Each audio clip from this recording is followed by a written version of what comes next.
Yeah, my name is Ryan. This is my business partner, Tiff. Hi. We are the faces behind Front Porch right here in Wallingford.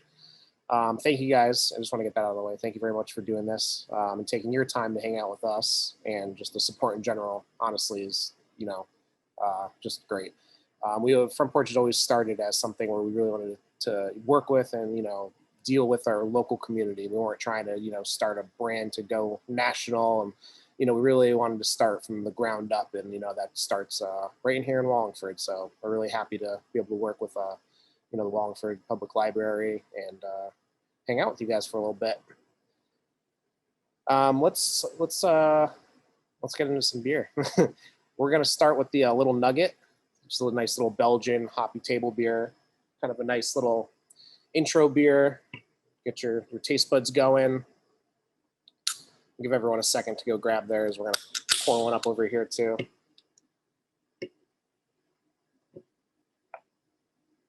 Oh wait, you guys need to see the can itself. It's this one right here. The little guys on it.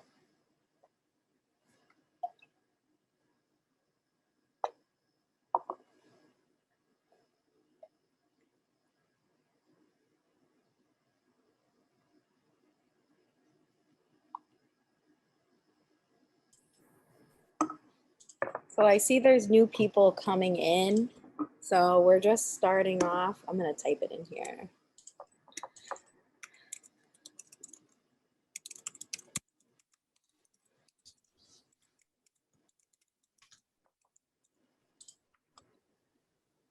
Do we get an NFL game in the background while this is going on?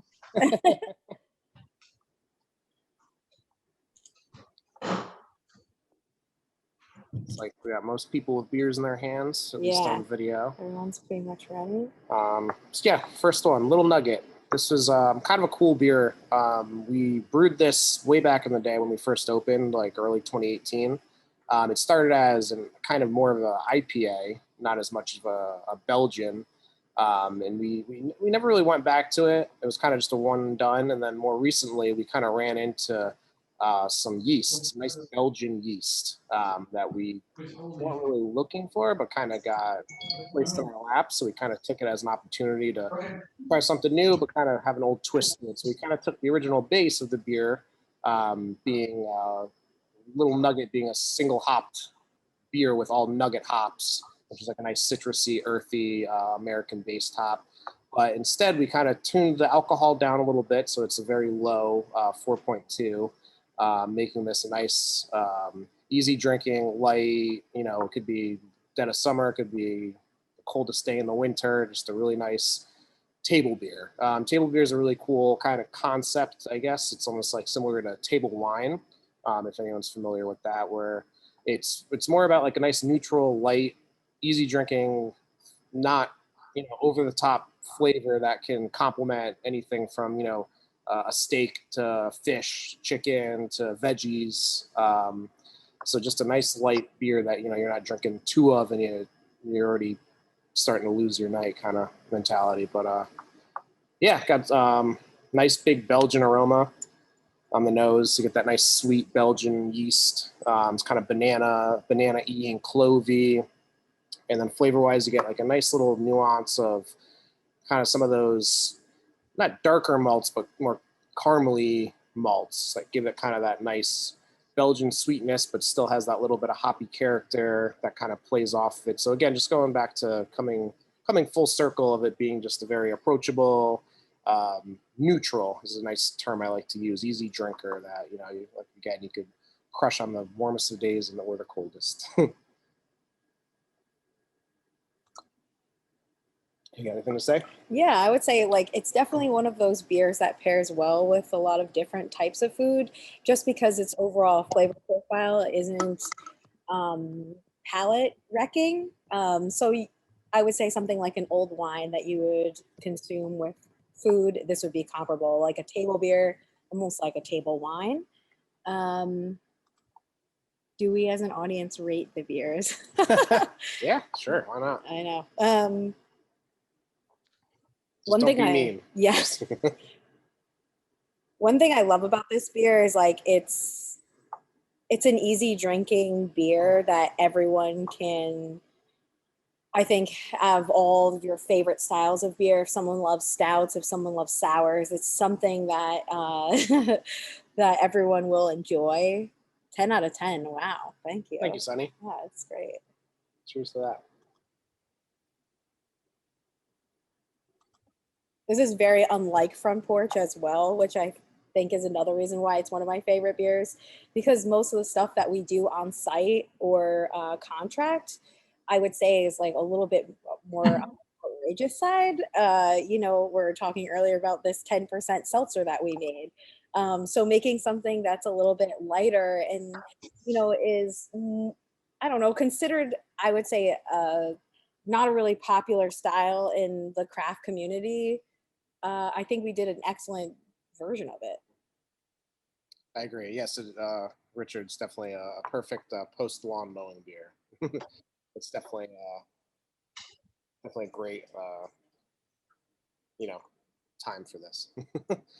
um, yeah, with just going off of what Tiff said, it's a nice little refreshing take for us. We always like, you know, like she said, we up in Wallingford especially, we do a lot of very funky, heavily fruited sours, barrel aged sours, crazy seltzers. You know, always got to do some sort of IPA, but it's nice to kind of have this in the background. You know, everyone that comes in isn't always going to want to drink a super hoppy double IPA or super heavily fruited sour, or even, you know, like a darker beer. So I think this is a nice kind of middle ground. It's also like kind of a good introductory beer, I think, for people that are kind of not really into craft beer yet or don't really, you know, aren't really familiar with it in general. I remember back in the day when I first, you know, was 21, I had one of the Belgians was one of the first kinds of craft beers I ever had, and it blew me away. I was like, I didn't know beer could taste like this.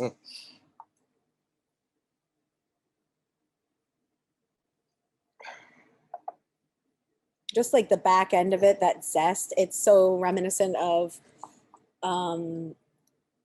something that, yeah, you would drink on like a post lawn mowing beer day. It crosses that border between like your favorite lager and your favorite light Belgian beer. The color of this beer is surprisingly, like, you look at it and I think I would off the bat probably assume that it's a little bit on the sweeter side just because of like the SRM color. But when you taste it, it's like it's got just enough sweetness to offset that kind of like zest. Also, guys, please feel free if you have any questions or comments or anything, you know, shout it out loud or throw it in the chat. I think we've noticed in the past few tastings, sometimes we try to say, oh, let's wait until the end for the questions, but I think it kind of works better, you know, organically. So that way, if you think of something, then you're trying to wait, you know, 30 minutes to ask it later, and, you know, it might not come up. Michael asked, who does the can art?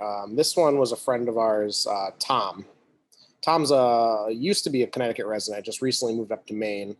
Tom's done a handful of our cans. He's done a few of our t-shirts. He has a really, really unique style of art, if you couldn't tell just from this can.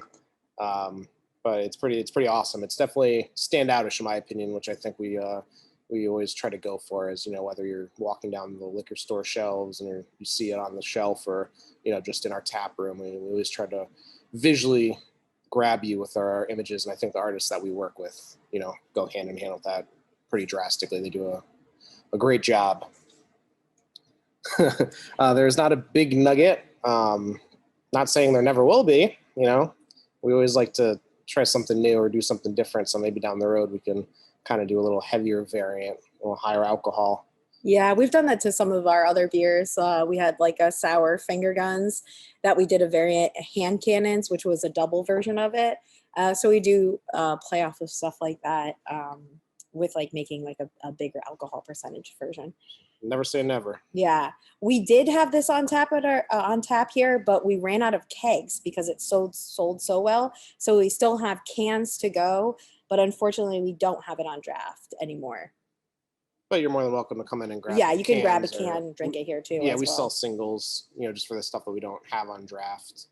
I know people, you know, usually are coming for the drafts, but Yeah, This can's holding up pretty great. I would say like COVID definitely, like this period of time, even after COVID, is kind of weird with like how you package, because you didn't, like everyone in the industry didn't really know when draft was going to pick back up, because you have restaurants opening and then you have like mostly people doing to go sales and not really consuming from like keg to cup. So it's just like this version of nugget just was mostly in cans. Do we have food in the tap room? We actually don't make any food here. We do sell snacks, but we welcome people to order food. Pretty much every restaurant in this area knows you just have to say Front Porch Brewing and they'll bring you food here. A lot of people cook dinner at home and they come in and they have like this beautiful setup and they order beers and they share their dinner here with us.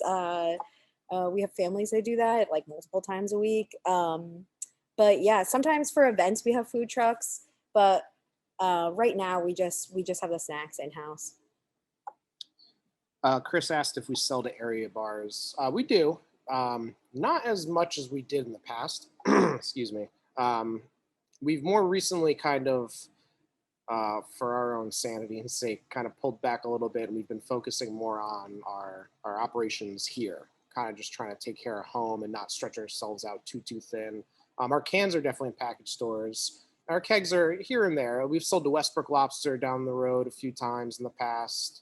What's the other one? Knuckleheads, they'll buy some kegs. The library is taking some beer.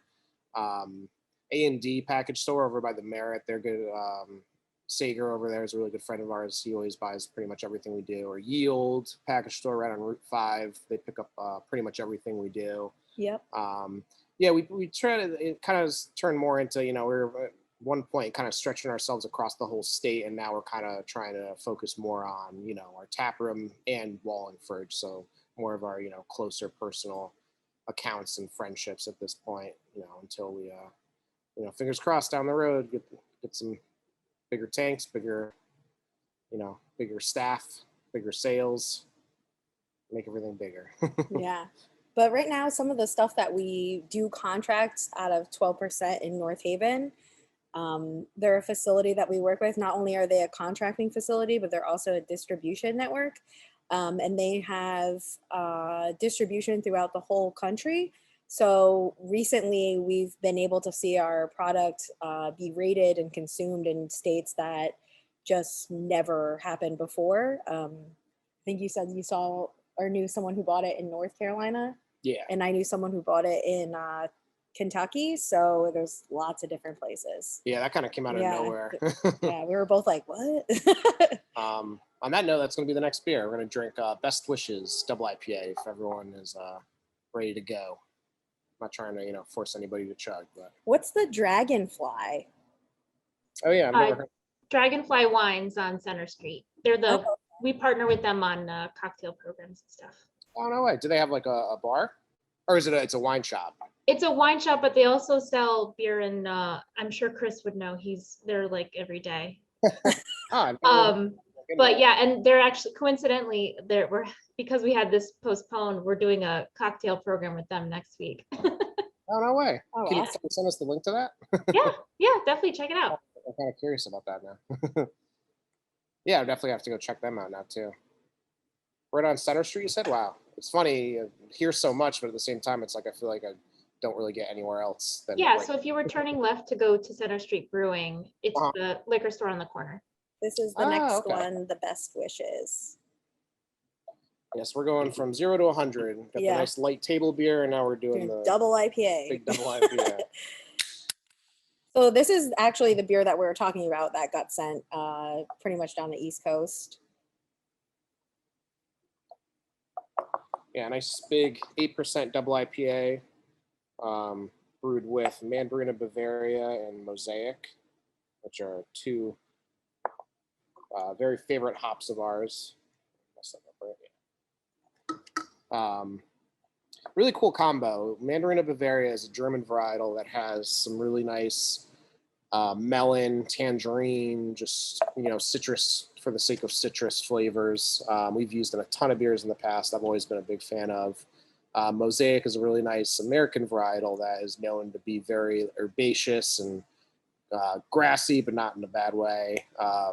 Very, very flowery, almost very aromatic, very in your face. It was one of those early hops when these like juicy, citrusy, hazy IPAs started coming out that I think people really like latched onto.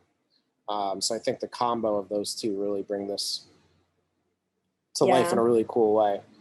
The nose is so beautiful on this beer. It's like very bouquet, like flowery, but has like a little bit of a sweetness to it. Yeah, it is a little in your face for sure, aromatically. I get like some candied orange peel, or like tangerine, candied like tangerine. It's like fruity, but also very sweet on the nose. And flavor, you just get like a nice, good New England style, full body, but not too overbearing or too chewy or too thick. And nice citrusy juiciness that kind of, rolls down the back of your tongue and kind of settles out. I always I know we've had a good beer when you take a sip of it and you leave it there, and then by the time the sip is kind of dissipated off of your tongue, you're like, where'd that beer go? Like, dude, I think I need another sip of that. That's, in my opinion, that's when I know we've made something at least halfway decent. And it also changes. Like your first sip compared to your fourth sip is radically different what you're tasting. Oh, thank you guys. I appreciate the compliments. Yeah, we've been very happy with the stuff we've been putting out at 12%, especially our hop forward stuff. I think our relationship there has been working out very well. Where when we first started brewing, it was kind of like, a brand new relationship, a new facility. You got to kind of learn their methods, and they got to kind of learn your methods, and it's kind of like a troubleshooting thing, kind of, what are we doing here? What are we doing there? How's your system do this? How does it do that?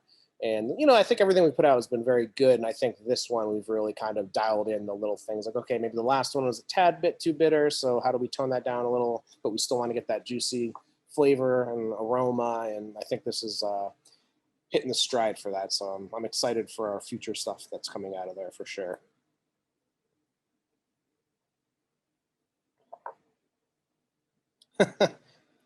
Two for two, Sunny. Thank you.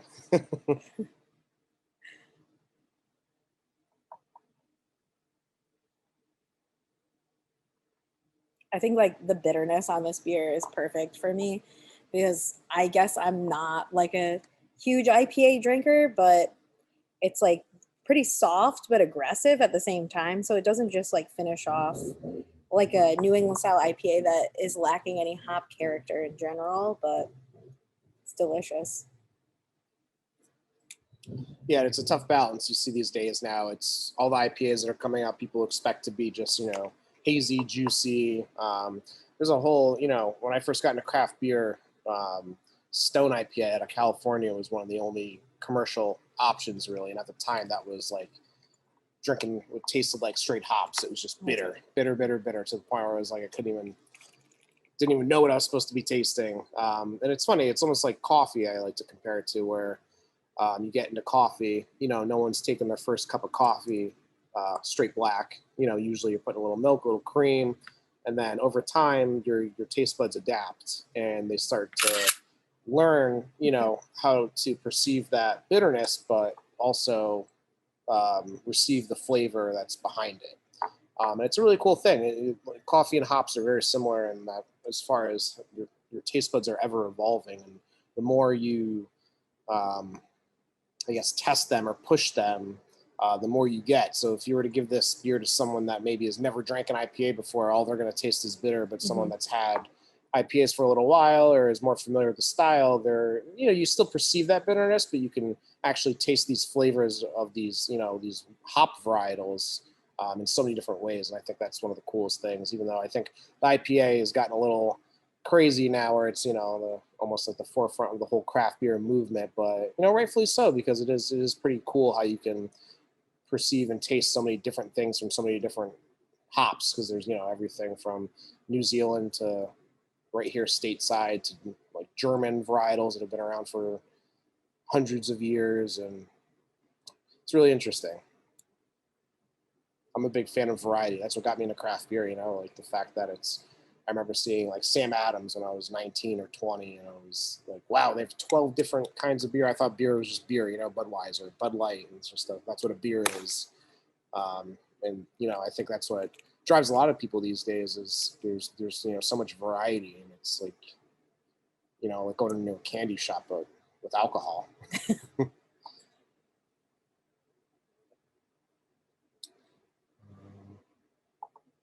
Oh, it's good to hear. You guys aren't fans of IPA, but you like this. That's always a good compliment. The hops on this are Mandarin, Bavaria, and Mosaic.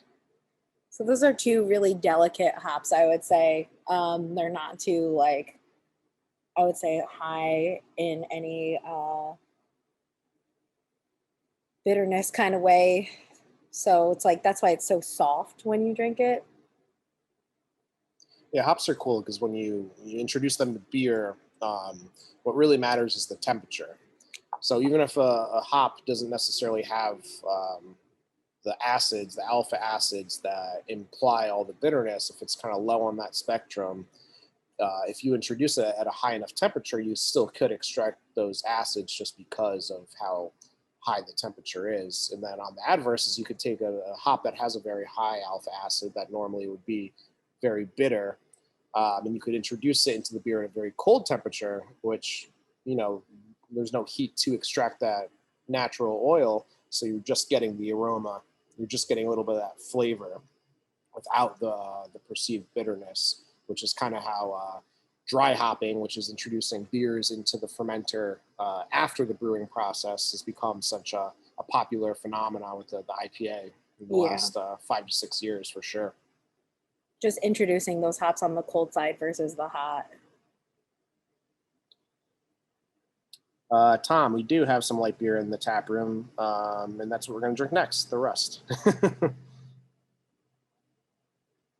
That is one of my personal favorite beers. I'll let everyone, we'll take a minute or two so we can finish this because this is a bigger so beer. It says Mosaic, which is true, but it has 2 hops in it, 2 varietals. Yeah, I think it says both. Yeah, Mosaic and Mandarin, Bavaria. Yeah, so Mosaic is Mosaic is a really popular hop. I would say a lot of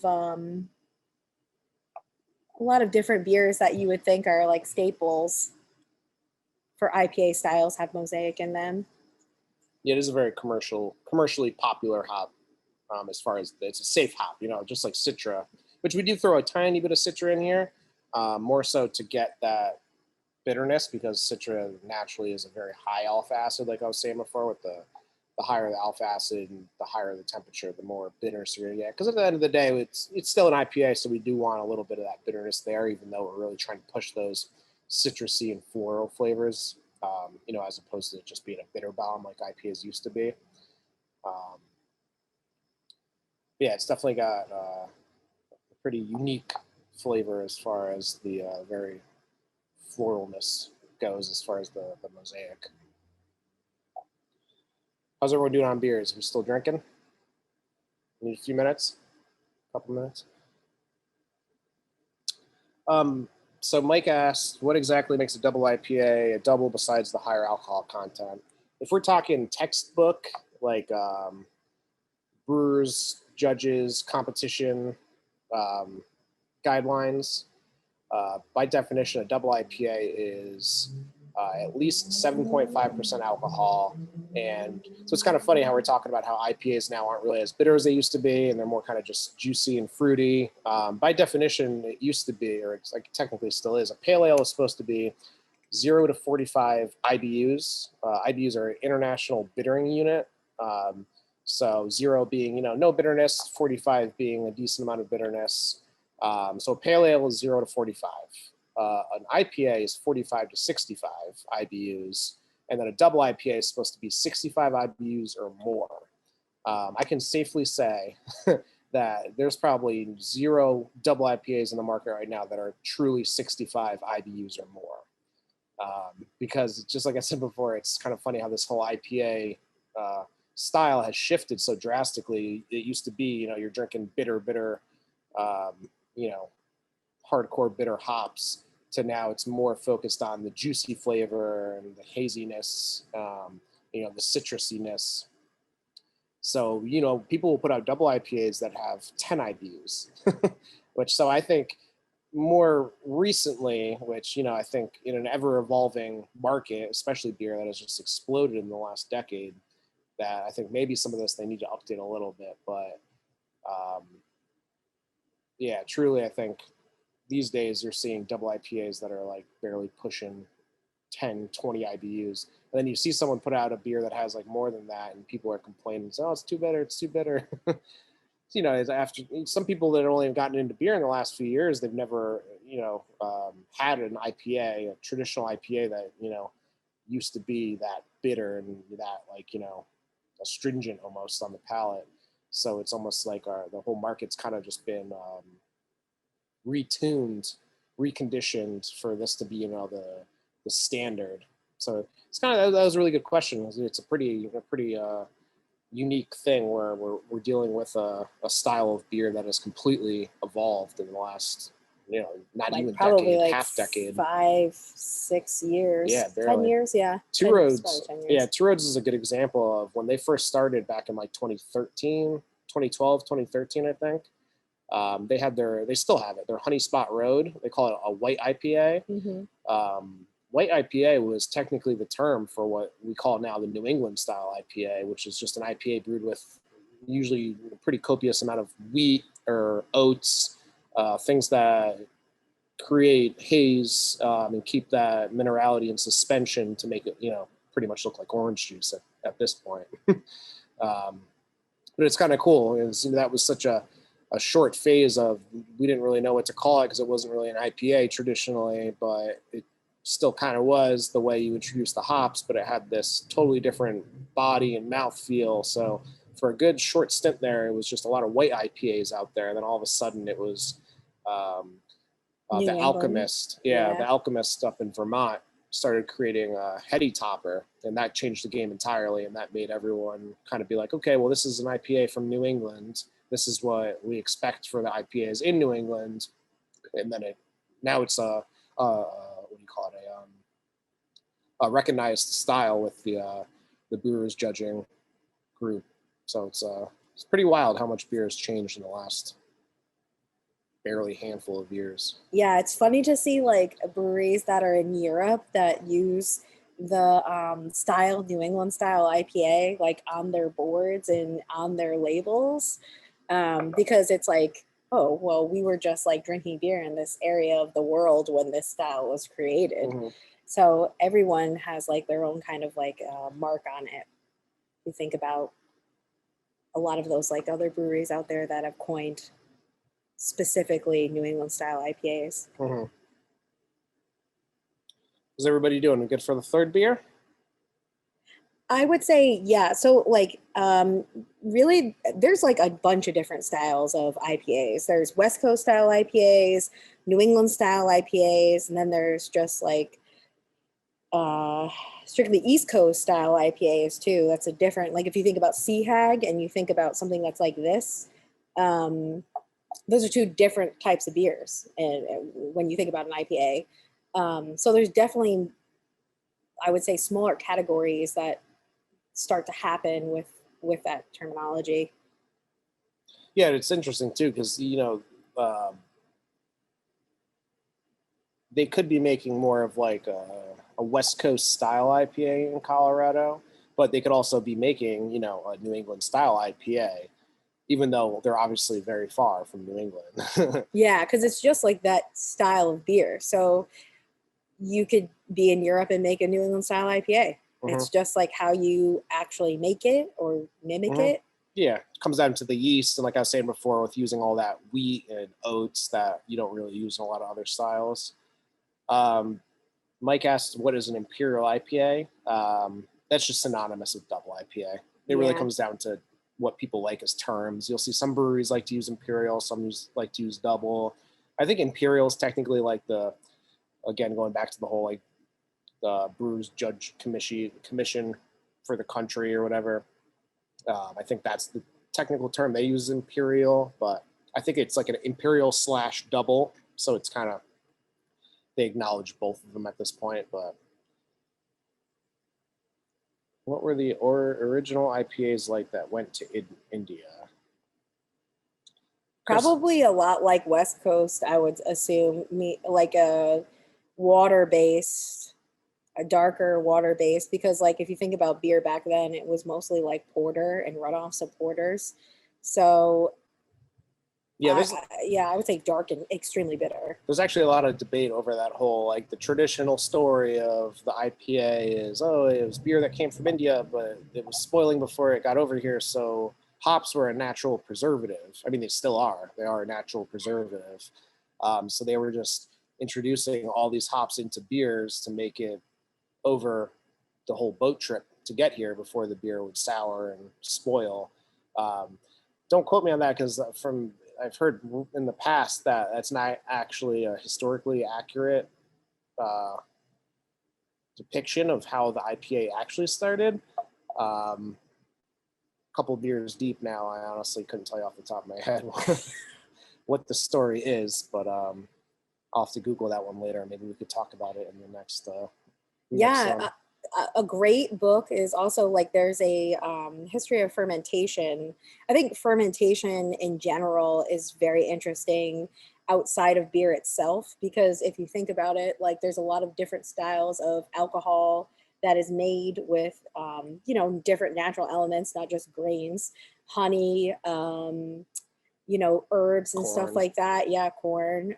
So I think there's lots of books out there that are very interesting that talk about the history of beer as well as we know it, or we assume that we know it. Sonny, you're definitely right. I bet your librarian could definitely fact check that for us. Oh, that's super cool. You guys have some at the library? Yeah, that's my section of the collection. So if anyone has a suggestion, Nice. That's awesome. We'll have to email you and let you know some of our favorites. Yeah. Some good ones. We definitely have some good ones. I mean, we started out as home brewers, so like a vast amount of our knowledge was either learned from reading, research, or asking, other brewers that we knew, what we have a question about this. We can't seem to figure this out. Like what am I doing wrong, or what am I not thinking about? I think a lot of it is like trial and error. So it's interesting once you start getting into fermentation, because specifically with beer, it's quite difficult compared to like a lot of other things like cider or mead. There's a lot of sanitizing and strictly using, like caring for it, watching it, fermentation temperatures. It can be quite tedious. Tom, yeah, there is, I'd say, a pretty good amount of networking among brewers, definitely in Connecticut. We definitely have a couple Facebook groups or text threads among a lot of people. There's a Facebook group we have that's just people that either own or operate at breweries, and every couple of days you'll see someone being like, "Hey, does anyone have a bag of wheat?" And we totally, didn't realize we were out, blah, blah, blah. And there's always someone responding like, "Yeah, I could get it to you," or "Yeah, like if you come pick it up, blah, blah, blah." So it's a really cool community of, just everyone helping out everyone for sure. And I've definitely gained a ton of friends and, a ton of acquaintances just that way alone. Just, Yeah, we'd be at a pinch and I'd be like, "Hey guys, can anyone help us out?" And there's always someone, which is super cool. So we're very fortunate to be in Connecticut. I can't really think of any brewery that really has ever been like a jerk or mean or Yeah, we're all really like, it's not a competitive vibe at all because we're all very different.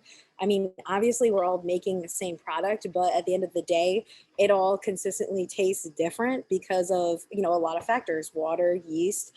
So I feel like it's such a great community because it's more about like helping one another or distinguishing where our like,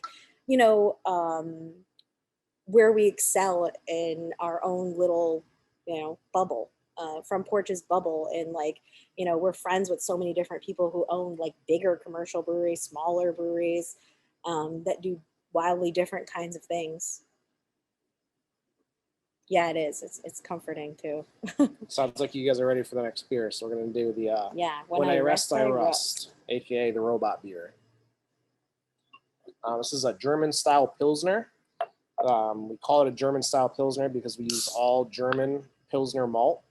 And then we use 2 German varietals of hops, both in the brewing process and the dry hopping process. This is kind of our everyday drinker.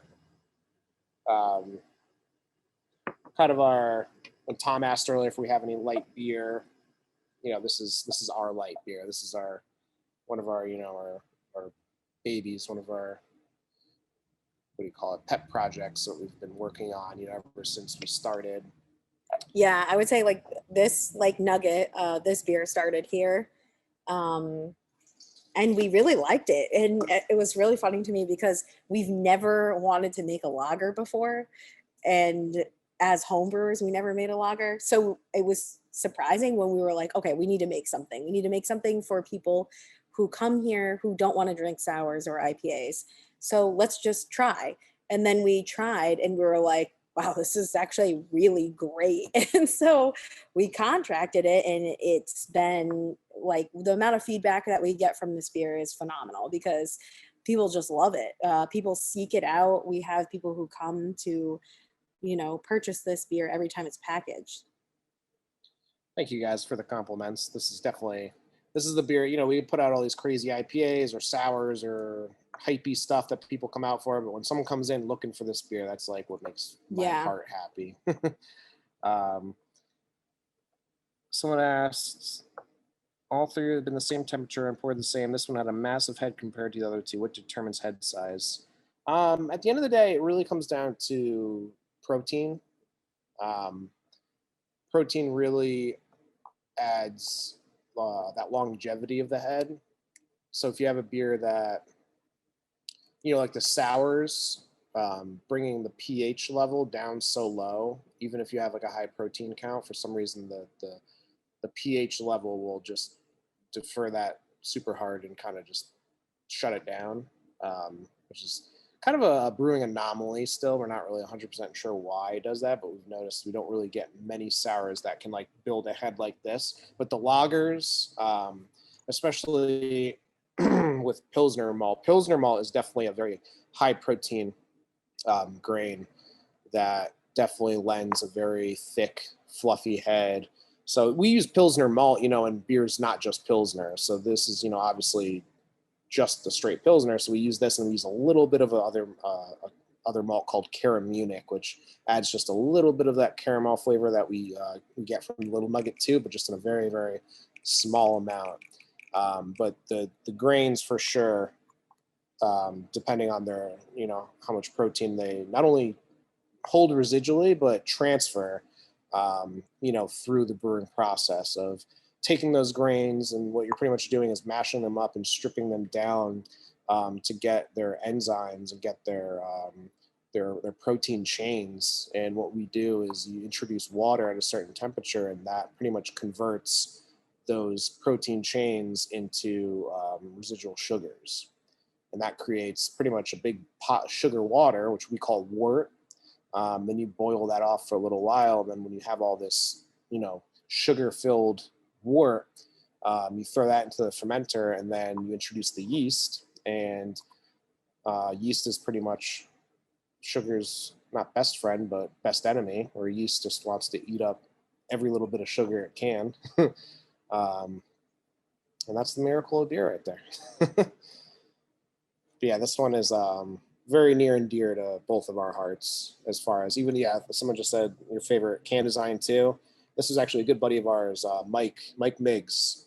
He actually works at Counterweight in Hamden. So if you're ever over there, make sure to ask for Mike, because he is not only the nicest sweetheart ever, but just like such a down-to-earth guy. And he was so pumped to do this label for us. And it's funny because he's done some of our other stuff in the past, and he has a very dark, how do I put this? And also like very non-computer graphics, so he makes everything like physically, but like by hand. And then like we kind of like work together to get it into the format that we need to make the label. He normally is very like dark and creepy. Yeah, I would say, yeah, like definitely his like art, I would say existential but in the best way, like really cool shit. Yeah. And I remember when we were talking about this beer, Tiff mentioned like, oh, we should have Mike do it. And I was kind of like, I don't know, like, we're looking for a bright Pilsner. He did some of our other stuff. We did a beer called Welcome to Terror. It was our second anniversary beer, and it was like super dark and creepy and weird. Yeah, but it fit the bill. It was it looked perfect for us. And then when Tiff was like, oh, let's have him do the Pilsner, I was kind of hesitant. I was like, I don't know. Like, he's kind of like, I like his style for like our darker, heavier, crazy stuff. And it just shows how multifaceted he is because he killed it. It's one of my favorite labels too. I made him, short story. I made him make me a bath mat with the logo of the robot on it, because I would always like see him and always be like, it's the perfect shower beer. It's the perfect shower beer, blah, blah, blah. It's the best shower beer ever. And he's like, one day I'm going to make you a bath mat. And then we're texting one day and I was just like, I expect that bath mat. Like 2 weeks later, I got it in the mail. So he's the man. So if you're ever at Counterweight, definitely ask for Mike Miggs because he was great. Actually, surprisingly very fast, because I think we're just so accustomed to doing it all the time. I think within this past year, we've made, I want to say, 5 different beers. Yeah, at least, if not more. If not more. Yeah, it's pretty, what's the term? Not orchestrated by any means. It's very sporadic, very random. I feel like I come up with some of my best ideas, like literally laying in bed at 3 o'clock in the morning because I can't sleep. And I'll be at work or I'll be here and I'll just be doing something and I just like, I see something or something inspires me and I just get an idea and just run with it. But it's funny, I can't even really say I have like a notebook filled with a bunch of ideas that I just think about all the time. It just kind of like happens. Like we put out best wishes and then we were like, okay, well, how do we follow that up? And it was kind of just organically, like we're just talking and it was like, oh, how about this or how about that? And it was like, or we had to rename a beer. Celestial Dirt Nap was originally the name of this pale ale that we did, and then we had to change it, and at the same time we go Celestial Sleepover, and we were like, I guess that's it. Yeah, sometimes it just works.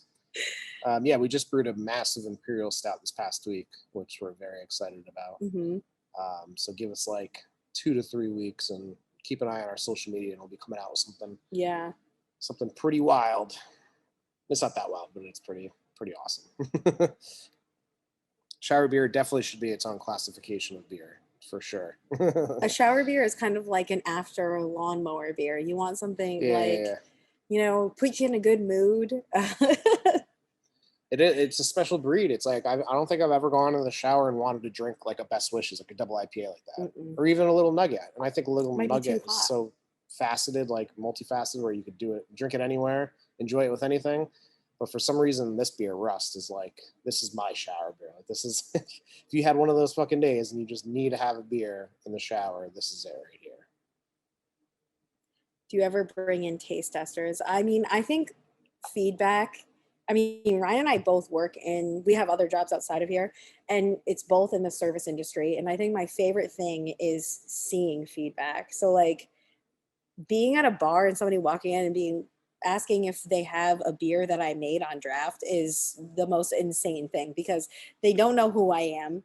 They, just have walked into this place and they're just like, hey, do you have this? And I'm, shocked. I'm like, well, wait, what? But also to see somebody try a beer that I've made and not know me and to talk to me about what it is, like, or like how much they love it is insane. So I think that like feedback and people have different taste buds. Everyone is different. That's why if like one person hates a beer, another person might like really love it. That's the great thing about beer. It's the same as any type of food. You have people who really hate cilantro and you have people who really love it. It's the same thing with IPAs. So feedback is always good. I'd say like, we definitely listen a lot. Tom, if you're asking personally, you're more than welcome to come down. I know, right? You can try. Have some beers. You can try whatever you want. We'll take care of you. That goes for anybody here. We'll appreciate you guys. Man, I love this beer so much. Yeah, this is definitely, it's a nice hybrid of, instead of just making like a light beer with really, I don't want to say no flavor, but like you see a lot of beers come out that are, I don't want to say trying to mimic, but yeah, I guess trying to mimic the Bud Light, where it's just they want to appeal to someone that just wants to drink a beer that tastes like a beer, nothing more, no frills, nothing crazy, no crazy artwork or name or anything like that. And I think we kind of walked on that fence, but kind of went a little back into our crafty background of adding in these German varietals as the dry hop, which I don't think we talked about at all. Another beer that we use Mandarin Bavaria in, because like I was saying before, we love it so much. Yeah. And then Hallertau Mittelfrau, which is a really awesome, really old, one of the oldest German varietals that were discovered and cultivated. That is just super not citrusy, like not very, herbaceous, like we were talking about all those IPA hops. This is more of just like a nice earthy, kind of gritty, grows low to the ground. Yeah, neutral hop that just complements this like nice clean lager base and just adds to that drinkability. But it kind of has just that little extra bit of flavor and kind of just that tad bit of hoppiness. So it's cool. I think it appeals to people that really aren't into craft beer, or maybe are just getting into craft beer and they don't really know what they want. They're like a Miller Lite drinker or a Bud Light drinker. And it also appeals to people that love IPAs, and because they like that hop presence, and they can get a tiny bit of it here, but it's a nice palate cleanser, I think. And especially because we always have such crazy and weird stuff on, it's kind of nice to someone comes in and they have one of our like super sour fruited sours, and then it's like you have a little bit of this, little rust, clean your palate and kind of reset your palate for maybe an IPA or a different sour or crazy stout or something. So it's a very nice neutral palate cleanser, in my opinion. Yes, we do use Citra hops.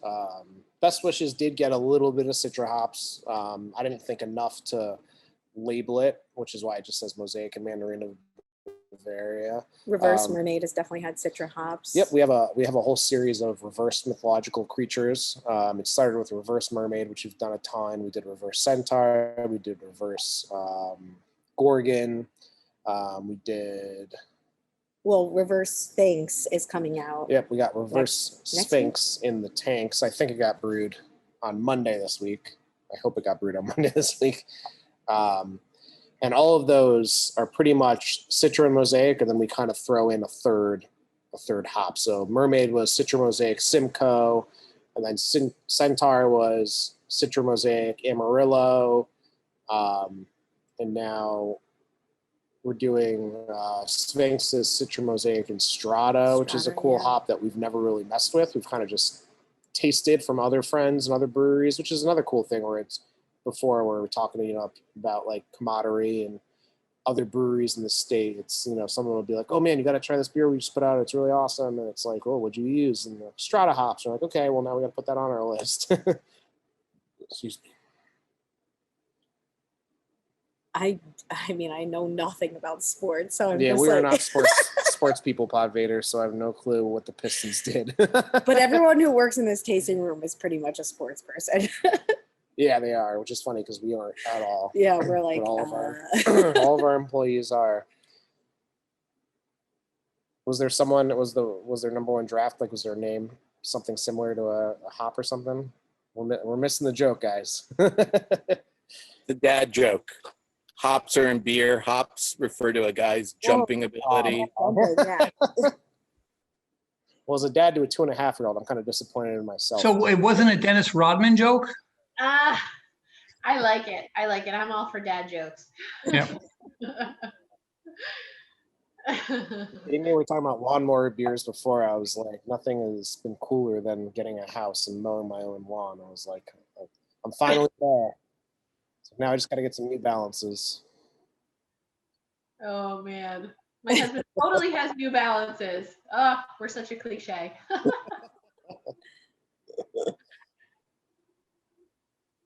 It's pretty big. I mean, it's like 60. I think it is. Yeah, it's 55 or 60. 55 or 60. We don't have any sports packages before you ask. What we do But on you Netflix. can find things on Sundays. Sundays is a sport night here. Joe's always got sports on. Oh yeah. One of our employees, he'll come in with his own Chrome stick or Google whatever, and he'll plug it in, and he's got all his sports going. So if you're looking How late you guys open on Sundays? Till 6. 1 to 6. Oh, that's halftime. Okay. Yeah, some of our early days. Center Street and Cliffside, a Wallingford inspired collab. Yeah, that's definitely. Yeah, I feel we've talked bad. It's about something it. that I should do. I've met I think his name is John from Cliffside a few times. Really nice guy. I think they're just about to get back open. They've been posting here and there, but I don't think they've put anything in stone yet. Center Street, I'm just a jerk and I feel bad. They've been open for a while and I just never think to go down there. I can't remember his name, but I've met him a couple times. He came in. You met the dad, yeah. It's like a father-son operation, which I think is he came awesome. in a few times actually. He hung out here with me. I got to go down and bring him some beers. I think that would be awesome. I think there's so much potential Honestly, for like a cool Wallingford name, something about the train tracks or something. But we're just like, it's funny because we're just so different. Like the types of beers that they make there are very different than the types of beers that we make here. Which or I think even is like awesome. the vibe. Yeah. I think it's super cool. Someone will come in here and they'll be like, and this is kind of more pre-COVID or, hopefully when Cliffside reopens, but they'd come in here being like, oh, you guys got a brown ale? We got an amber. And we're like, no, we have a bunch of weird sours and IPAs. But Cliffside down the street has a brown ale. They got an amber ale. They got this, they got that. And honestly, I love it because then it, gives people a variety. Like going back to before I was saying, I think variety is like the spice of life, the spice of this industry. Mm-hmm. People love to try as much as they can. And it's so cool having them so close. Like they're literally a mile and a half max. Yeah, and just supporting other breweries like within the town. It's like, we love supporting other businesses. We send people we have like a menu library. People ask us where to get food. We're supporting all those local places as much as we can. Yes, we definitely got to reach out. That's just us being too busy and making excuses. Can't even lie to you. How are we doing on that beer? Everybody ready for the last? Yeah, see some thumbs ups. Nice.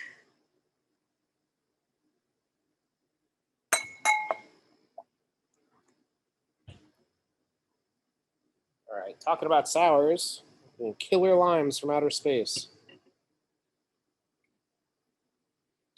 This beer actually has a pretty cool backstory. Has anyone never had a sour beer? Has everyone tried at least? Oh, see a couple hands. Never tried. Oh, I think this is really interesting because it's yeah. It's an interesting style. I think for people to get into after being so accustomed to drinking a lot of like lighter styles of beer. And then like the craft beer movement going so heavily to IPAs, sours have always been like kind of like this unspoken thing that, in Portland, Maine, predominantly a lot of those breweries are farmhouse and or Belgian sours in the Vermont, New England area. And I just feel like Connecticut is kind of like getting up to speed with that. Sours are becoming predominantly more and more popular, especially with like the demographic of like 18 to 30. And you can see all that stuff with like check-ins online. Oh, see, yes. Yeah, Podman, that's awesome. Yeah, that's awesome. Because we love sours. Glad to hear it. Yeah, nice. it Awesome. really is. I'm glad we introduced it to you guys. Honestly, sour beer is, I think, it's like opinion, my heart. That's the only reason Front Porch became a thing. Yeah, it really is. We originally had two other friends that we started this whole project with, but it really started with us just homebrewing in the backyard. And we started homebrewing because at the time we were like, how many, where can we get sour beer? How do we get sour beer? We'd go to the package stores, and again, back in, 2012, maybe 2013, really there weren't, like, Connecticut breweries weren't making sour beers. Any breweries locally weren't making sour beers. It was, you'd have to go to the package store and you'd have to find any like Belgian or German imports of these traditional styles that weren't really popular anyway. So a lot of stores wouldn't carry them because they would sit on the shelves. Yeah. And we'd be scouring, looking for Anything from new, Belgium that was sour. anything you cool know? or new that we hadn't tried. It was, again, like Cantillon or anything we Del could find. Ducato. And it was slim pickings. So we got obsessed and we started looking it up and figuring out how to at least try to do it. And we just started making these little 5-gallon batches and just putting all this bacteria, which is how you sour the beer, and yeast into them, and just trying to figure it out ourselves. And that, honestly, I think, in my opinion, was the biggest driving force into why we became a brewery, is because we wanted to do sours. We wanted to do things that weren't being done.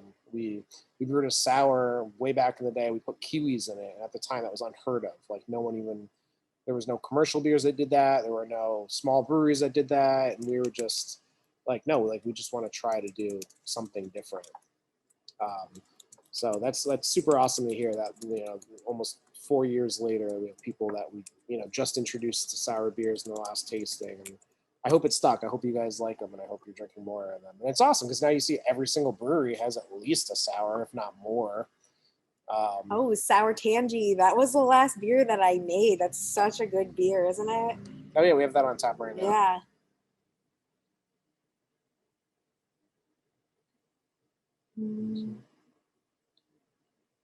Yeah, we do. For the sours, definitely, we brew a lot of small batch sour up in Wallingford, and if we see something that like catches on, like Sour Tangy, I think is awesome. I'd love to can that and like do that on a larger scale down the road. Probably next summer at this point, only since it's already August. But no, that's the nice part about having our space up in Wallingford and having our small little tiny system here, is we can mess around and do weird things that we couldn't really afford to do on a larger scale. So, God forbid, worst case, it doesn't come out how we want it. Yeah. It's not as much of a hit as putting out a large batch and then being like, okay, well, what are we going to do? We're going to get rid of the whole thing and just take a huge hit, or we're going to try and sell it and put out a subpar product. And that's, at the end of the day, like, we obviously never wanted to do that. I had it on Sunday. Nice. Yeah. That beer has always nice. killed it with like a large, I think like with people who aren't necessarily sour drinkers too, because it is technically a sour IPA. So like people are kind of weird about the definition, or the, like, when you read something and it says sour IPA, automatically most sour drinkers don't drink IPAs usually. So they're like a little hesitant to try it because they're afraid it's going to be too bitter. When really a sour IPA is a blend of a sour and an IPA. And what you're doing is like, you're almost kind of preserving it and adding to the flavor, where it's not being like specifically brewed to be an IPA. It's just adding that like little zest to it and like complementing that sour flavor.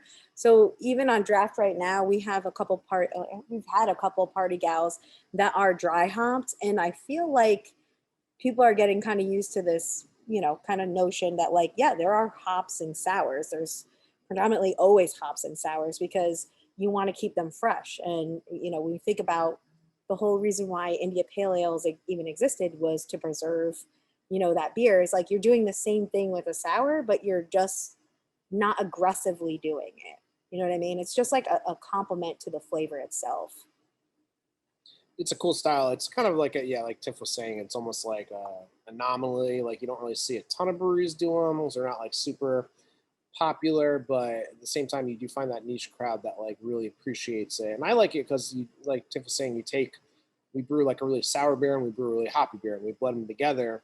And not every single time, but a lot of the past beers we've done, like we were saying, that sour IPA finger guns we've done in the past, to me, it comes through like grapefruit juice. Like grapefruit is like, you get that sour tanginess, but grapefruit also has a very predominant bitterness to it. Yeah. So the sour IPA, to me, like a straight sour IPA that you're really only like perceiving the hoppiness, the sourness, and then the hop character, is like a brunch beer. You know what I mean? It's like, I would sit there and drink those all Sunday morning long, because it just tastes like I'm drinking straight grapefruit juice. Yeah, it's like, I feel like people are kind of like not used to those two things being mixed together. But like finger guns, I would say, has like a cult following. It's very weird to me. Like, how we make this beer, and a lot of people are turned off, like in the community of sour drinkers and IPA drinkers. But then somewhere there's like a middle ground of people who are just like, yes, can you please make this again? So I hope that people's palates will expand and we'll be able to do more sour IPAs, because I think they're a great little segment of a sour and an IPA together. Yeah, we get really excited about stuff like this. Just to clarify too, we were talking about sour tangy. Yeah, Killer Limes. Killer Limes is sour not IPA. a sour IPA. This is just a straight sour ale with a ton of lime and then just a tiny bit of vanilla added. And this beer is really cool. It's got just that like light body. We brewed this beer originally right before craft seltzers were becoming a thing, or seltzers were becoming popular in general, and I think that kind of boosted this beer up. So like we were talking about all the other beers, 99% of beers, you take a bunch of grains, you mill them up, you introduce the water, blah, blah, blah, you know, that whole process. For Killer Limes, we introduce a lot less of the grain, and we actually just use whole cane, sugar, which brings us up to the alcohol content we want without inducing more body from the actual grains. So we intentionally made this beer with a lesser grain bill and a little bit of sugar added to give it that really light, easy drinking body, but to still have that nice like sourness and that nice lime character. So it's like, I don't want to say a hybrid of almost like a seltzer, but It is though. it kind of has like a low-key background with a little bit of the sugar. Because when you talk about a hard seltzer, all you're really doing is taking sugar water and adding yeast, without any of the grains. So this is kind of a mix in between. I'd definitely say it's like 75% grains, 25% sugar, but that's definitely the reason you get that really nice, light, easy drinking body, but still get that full flavor, and you still get that, that flavor of beer, that grain flavor, because it is mainly grain, but we did adjuncted a little bit with sugar just to kind of lighten it up and make it an easier drinking beer. Oh, we love stouts. We have right now on our calendar for the rest of the year, we have this one that we just brewed. We have multiple stouts coming out, collaborations with other small businesses in Connecticut too. Mm-hmm. One of our friends, they own a coffee bus in New Haven called Jitterbus. We did a collaboration with them a while ago, I think, probably 2 years ago, right? Yeah, I think it was 2018. Yeah, and so we're bringing that back. We're going to do another one with them. We've got this one. We have Chocolate Sweater. We haven't brewed one in a while, but I foresee probably one of them coming up eventually. Yeah, it's a collab with our buddy Chuck, who owns Holes Brewing Company out of New Haven. If we did a tasting this winter, would you have a stout available, you think? Oh, yeah, definitely. Mm-hmm. All right, let's do it. At least one, if not more. Yeah. By then we could probably do like a three stout to one ale. I think people would be falling over at that point. Yeah.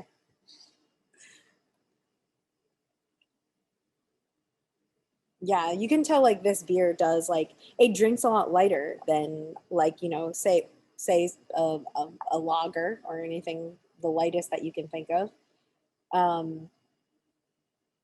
This is such a good hybrid between the two styles. I think it's great for this time of the year too, Mm-hmm. Especially thinking about tomorrow. It's going to be just humid and gross. This is the beer I'd want to drink if I had to sit outside and mow my lawn. Yeah. Or do anything pretty much.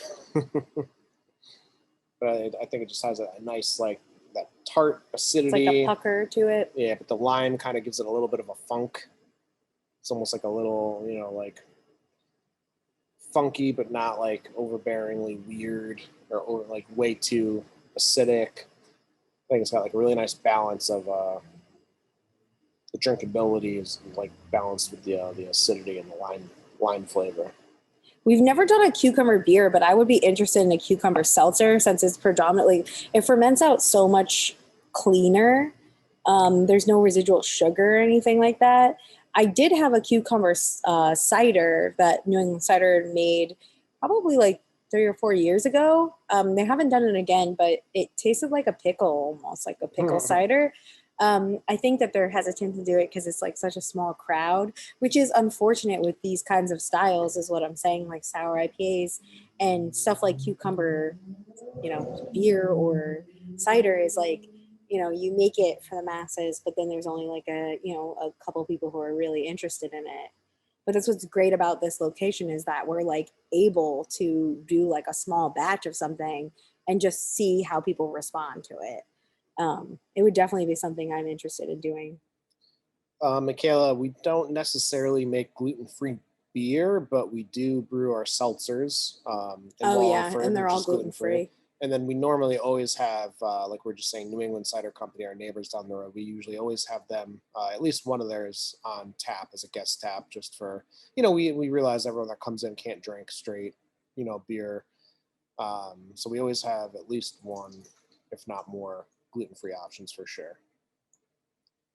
And then Chris, usually online on our website, like our tap list is pretty much up to date. If there's a stout on draft, which right now there's a Dunkel lager, so it's like a cross between a lager and maybe a stout, yeah, or even like a porter. So there's a cross between that on draft right now, because it's just like more of like a stout meets summer. It's still dark, it has those flavors, but the body of itself is a little bit lighter, so you can drink like 3 more than an actual stout. Not saying that you should, but we've never really done the spicy beer, to be honest with you. I've never been a fan. I like spicy food, I like beer. I've never really liked spicy beer. I've only had a handful of them. If anything, we were kind of like toying with the idea, like talking about we were doing like again. we were talking about a mango or a mango spicy sour beer. I think we were talking about that. And then I was kind of talking, again, going back to the whole chocolate sweater with holes, we were kind of maybe talking about doing like a Mexican cake style stout, which would have a little bit of cinnamon, a little bit of pepper, a little bit of chocolate. But if it's going to have Front Porch on it, probably won't be that spicy. I'm not going to lie to you, because we like to appease to all the crowds, and obviously whatever the customer wants at the end of the day is what we want to make. But I hate spicy beer. I'm sorry. I wish people would ask for more smoked beer. I have to ask this almost fall. Any thoughts? Oh yeah, so we have a pumpkin sour that we did last year that we're gonna do again. So that is like a pumpkin latte with a slight little sourness to it. It's delicious. It's very tasty. Yeah, it's called a Rausch beer. Is the style? Is a smoked beer. Yeah, we haven't really done that either, to be honest with you. Yeah, that's a tough one. That's a tough sell. You don't really see a lot of people super into those. Kent Falls up in Kent, Connecticut, they do a great smoked beer called Besmoke. It's like a Helles lager, nice clean lager. And Counterweight does another Helles lager called Ein Hells that they do smoked, and that is also phenomenal. But the smoked beers are tough. It's a very niche crowd for sure of people that get into that, I've noticed. So it's tough to put something out like that and not have to worry about trying to get rid of it. At the end of the day, it's like if you such a small crowd that likes it. And that's the beauty of having our little system here. Unfortunately, I can't really vouch saying we're going to do anything smoked anytime soon, but a smoked porter or a stout would probably be delicious. I know. Thank you, Sonny. I think sure you Jack Sabby does one, I think. Yeah, Jack Sabby definitely does a lot of sour stuff. Oh, you said thanks. Yeah. Any more questions? Anyone curious about anything? Any comments? Any questions about fermentation or? Feel free to unmute too. Yeah. Yeah, I'm sure you're tired of our voices by now. When is the next round? Yeah, well, this is our third tasting that we've done with the library, and every time we have a blast. I mean, yeah, we'll probably do winter. We seem to do it like every 6 months or so. So maybe January. Yeah, when everyone's cooped up inside. That sounds great to me. Yeah. Oh, There's always dogs at the brewery, which I find appealing. So yeah. Dobby and Ozzy are always here they're together. so cute. I know. Yeah, thank you, Chris. We appreciate the compliment. We definitely took this space and, you know, unopposed to a lot of bigger breweries that come in with these millions of dollars. We Counterweight allows dogs. I don't know what that was, but that was really fun. We went to outer space for a second. It's fine. Yeah, for real. That threw me off. No, I was gonna say is like as opposed to like the really big guys like Two Roads, bring in all this investment money.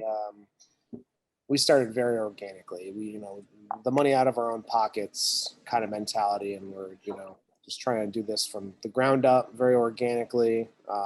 So going back to that again is like we appreciate you guys like so very much. Just doing this, just hanging out with us, supporting us, coming in and grabbing those 4-packs, coming in and just grabbing a 4-pack or grabbing a pint before, you know, heading home after work or something, you know, means the world to us. And fingers crossed, in a perfect world, maybe in a few years we can upgrade a little bit, get out of this tiny little storage unit, and we could have our own nice big spacious brewery where we could hang out with all of you guys and enjoy beers and conversation and just experience, you know. That's the beauty of having a bar in general, I think, is, you know, you never know what you're gonna get. You can go to a bar, you could sit there and have a beer by yourself, or you can meet, you know, one of your best friends, you never even know it.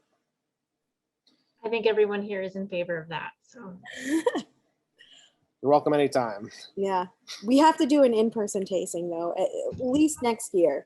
Hopefully. yeah, that's the hope is in maybe next spring or summer we can do it in person, and Yeah, that's what we're hoping for. do a nice like Yeah. winter stout tasting like this, and then maybe, you know, come next fall, as long as everything is safe and chill, we could do a full in-house one.